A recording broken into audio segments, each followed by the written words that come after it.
Hi everyone, my name is Carl, and in this video I'm just going to show you the new features that I added in the update version 1.1 for my VR Sword system on the Unreal Engine Marketplace. Cool, so the main thing that I added is a new advanced physics system for the swords that allows you to have the swords interact more realistically with the environment.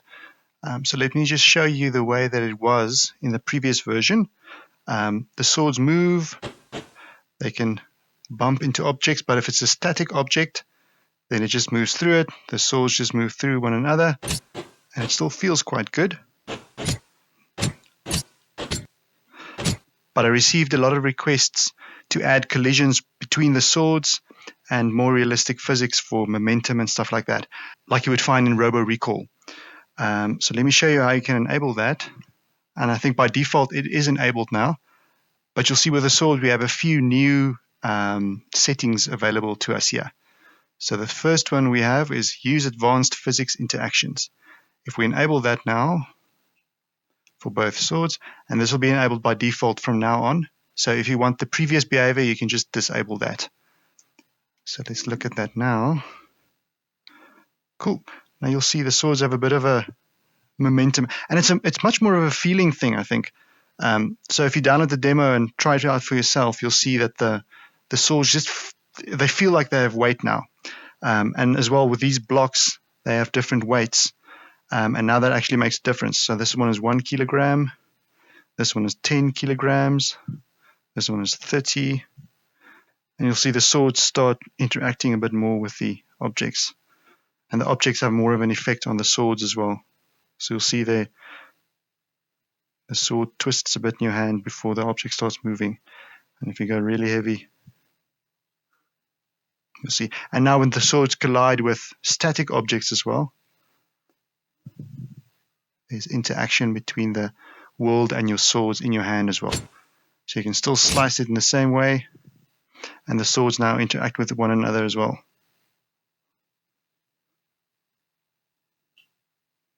And we've got various settings to adjust the way the swords behave. And all the slicing and stuff still works the same. So let's go through this quickly. Cool. So the new stuff we have is use advanced physics interactions, and that enables those physics interactions that I just showed you. The weight is the actual weight of the sword. And if we look, let's make this 0. So now this one sword has a weight of 0. And you'll see how that influences the interaction. So now it's basically impossible for me to move these heavy objects because the sword has no weight at all. But if we make this 1 again, and I went through all the swords and gave them historically accurate weights as well by default, but you can play around with that if you want to change the feel of different swords. So now it interacts more with the heavy objects as well, and the light ones. Okay, so the next setting is wrist stiffness. So this is how easily your wrist will move when objects collide with the sword. And the different 3D meshes that you use for swords, and that is assigned to the different swords, will need different settings for this. So let's just make this 1 quickly on this sword instead of the default 15. Now you'll see this one feels quite good, but this one flops around. It feels like you have a very weak wrist, and you'll struggle to move stuff around now, especially heavier things. But you can play around with that. Maybe you can, as your player's skill increases, you can increase their wrist strength as well and stuff. This is extreme, quite extreme. It feels like you've got a jelly wrist, but that's just for illustration purposes. Cool. And if you want the sword to feel much tighter, like the previous version, let's make that 25 or even 30. This goes up to 50, from 0 to 50. So you can play around with that. That feels much stiffer, and you'll be able to move stuff around, but it still interacts with the environment. And now this one can push this one down more easily because this one has a stiffer wrist setting. Cool.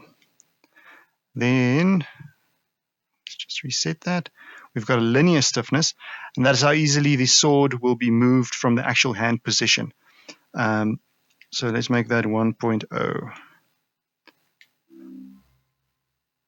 So now you'll see the sword kind of wiggles around. This is very extreme, but this is for stuff like, let's say I want to stab this and I'm moving forward now, but the sword gets stuck and it is moved away from the actual hand position. So this is also something, if you get this as low as possible while still feeling good, it makes it feel quite realistic, the way stuff bumps. It gives you a better sense of the weight of things. So let's say this light one I can poke and move easily, but this heavy one, I have to really push before it starts moving.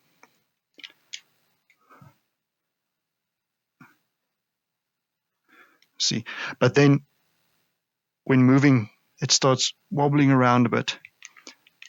So I also went through it and set up default values that felt nice to me, but you can fine tune this if you want it to be looser or stiffer in your hand as well. Then I've made a new center of mass system that is a bit more accurate than the previous one. The previous one I found gave fairly good results, but it had a few bugs that I had to iron out. So this is a new version now.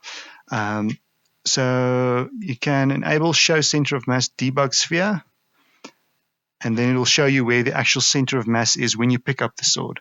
Let me show you that quickly. So you can see where that little sphere is. That is where the center of mass of the sword is. And you can also adjust that to make the sword balance in different spots, and also make the sword feel like it has more or less momentum. So let's make that 10 on the z-axis, and that'll push the center of mass a bit to the front of the sword, to the tip. So now you see the center of mass is much more forward, and that means the sword will also be a bit more difficult to control. It'll slice nicely, but it just flops around a bit more. And you can play around with that if you want. You can always move that forward a bit and then tighten up the wrist a bit.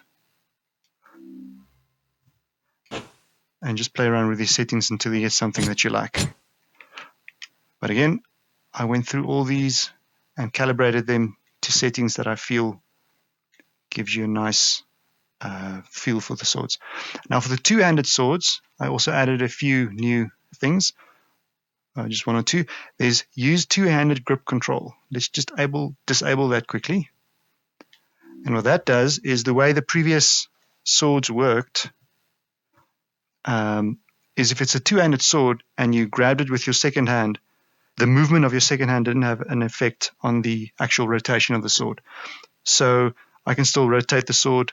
I'm just rotating my right hand now. And if I move my left hand around, it just does nothing. And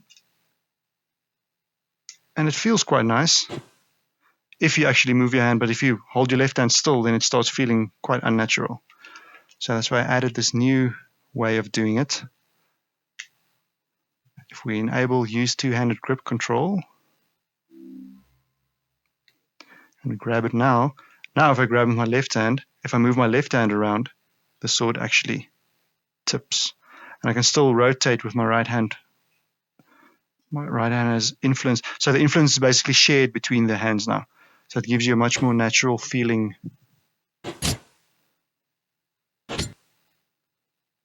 sword. And all the stuff like inverted grips and holstering and stuff still works as well. Cool, and I think that is it. Thank you very much for watching. And please let me know if there's any other feature that you would like me to add. Another thing that I've gotten a few requests for that I'm looking into now is making a better throwing system, so that when the sword is thrown, you have the option to enable this new system that I'm working on that'll basically spawn a projectile of a sword, so that the sword is much easier to throw, and the system will anticipate where your hand is moving and then throw the sword in that direction without you having to precisely leave it at the right moment. And it's just difficult to throw. I'm sure you've tried throwing things in VR, and it's quite difficult. And again, Robo Recall is an amazing example of systems that they created to make stuff like that easier and more intuitive. So that is something that I'm working on for the next update. So stay tuned. And thank you very much for your support, and thank you very much for your feedback. I really appreciate it.